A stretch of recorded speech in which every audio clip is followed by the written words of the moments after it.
the homeschool option. Educating children at home as an alternative to formal education is an option chosen by families in many parts of the world. The homeschooling movement is popular in the United States, where close to 1 million children are educated at home. In Canada, 1% of school-age children are homeschooled. And the idea also enjoys growing popularity in Australia, where 20,000 families homeschool their children. The movement is not limited to these countries.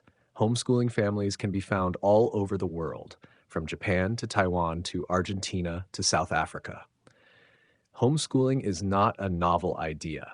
In fact, the idea of sending children to spend most of their day away from home at a formal school is a relatively new custom. In the United States, for example, it was not until the latter part of the 19th century that state governments began making school attendance compulsory. Before that, the concept of a formal education was not so widespread. Children learned the skills they would need for adult life at home from tutors or their parents, through formal instruction or by working side by side with the adults of the family.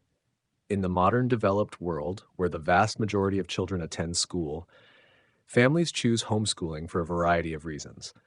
For people who live in remote areas, such as the Australian outback or the Alaskan wilderness, homeschooling may be their only option. Children who have exceptional talents in the arts or other areas may be homeschooled so that they have more time to devote to their special interests.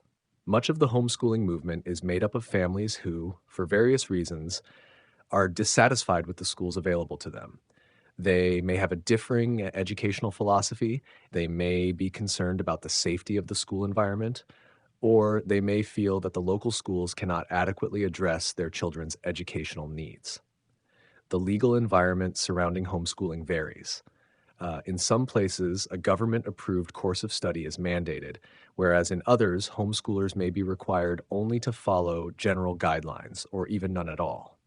Sometimes periodic progress reports, tests, or professional evaluations are obligatory. There are different approaches to homeschooling that individual families can take. Some follow a particular educational philosophy, such as the Montessori method or Waldorf education. Others use a mixed approach, borrowing from a variety of methods and materials.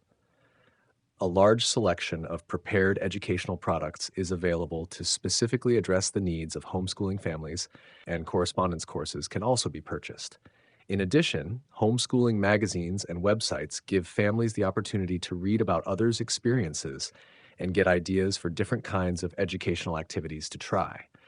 As the homeschooling movement grows around the world, so too do the opportunities for homeschooling families to share experiences and ideas at conferences and on the internet. Although most families continue to choose a traditional classroom education for their children, homeschooling as an alternative educational option is becoming more popular.